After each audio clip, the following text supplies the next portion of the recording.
I watch a ton of, and by a ton, I mean a ton, of YouTube videos in which users show how much money they make there. With 300 to 400,000 daily views, this finance channel makes between $7,000 and $11,000 per day, or $270,000 per month.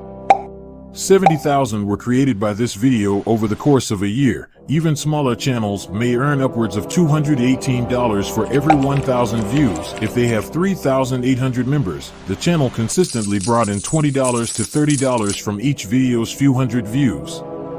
But bear in mind that it depends on your specialty and the willingness of marketers to pay a premium for audience attention. This gets me to my first topic, which is the highest paying niches on YouTube.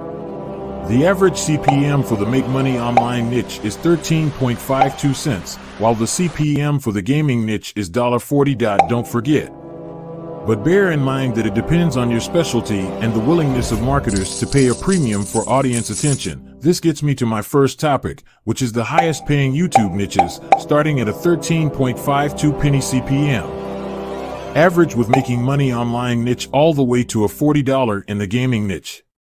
Keep in mind that these are just averages, as there are sub-niches that can make significantly higher amounts for every 1,000 views. For example, affiliate marketing, which is a sub-niche of making money online, can average $22 per 1,000 views.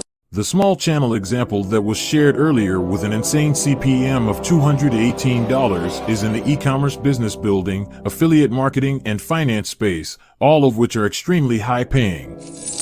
Pick your niche wisely after that. The CPM, or how much advertisers are prepared to pay for a given length of video to permit several ad placements, is heavily influenced by the specialty, although viewer demographics also have an impact on the price. Advertisers are prepared to pay more the more the audience is willing to spend. Speaking of expenditures, there are 3 methods for producing a YouTube video for passive income. You may use time, money, or a combination of both. Spending a few dollars on an editing software like Premiere or Final Cut Pro and using YouTube as a free resource to start learning how to edit and create very compelling material may make a lot of sense for someone with a lot of spare time. Since all it takes is one video, to experts who might be able to give superior quality than what you can at the moment. This leads me to the hotly contested subject of whether number or quality is more important for YouTube channels looking to gain subscribers, while the bulk of channels require many videos and years to be indexed by the YouTube algorithm. All of this is the end consequence of content producers continuously improving via practice and effort. When a video first begins to draw viewers, it is often well made, engaging, and keeps the viewer's attention.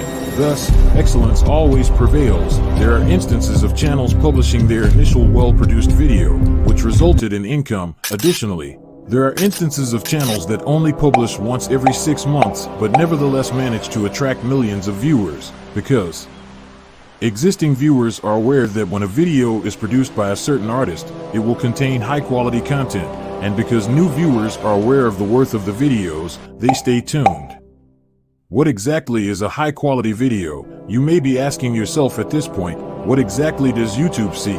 And the easy solution to that is that nobody is aware of how the algorithm functions. All we can do is make educated guesses based on observed patterns and the opinions of those who have been doing it for a long time. What better person to consider in light of this than the platform's top creator? Jake Paul. I'm just kidding. It matters how many people click on your video, watch it for an average amount of time, watch it for a majority of the time, or merely watch it for a short amount of time. Many authors believe that the title and thumbnail are the only factors that determine click-through rate, but a lot of it also revolves around, did they like your last video? Because if someone liked one of your videos, you can bet that they will click on your recommendation the next time it appears. According to Mr. Beast, videos usually do well if they can keep the viewer's attention for at least 70% of the video. In addition to these objective measurements, whatever you decide to do, make sure you find it fascinating, love doing it, and enjoy learning about it. Since nobody on YouTube is an expert at anything, keep that in mind. But those that are passionate and curious about the topics they discuss are the most successful. To 100,000. I'm about to count. We'll go one step further and put the theories above to the test using this video. This is the sole video that has been submitted to the channel, so we'll all see how far it goes together based on retention. click-through rate, and general viewer engagement. Be sure to subscribe to follow along for the journey and comment to share your thoughts on quality versus quantity.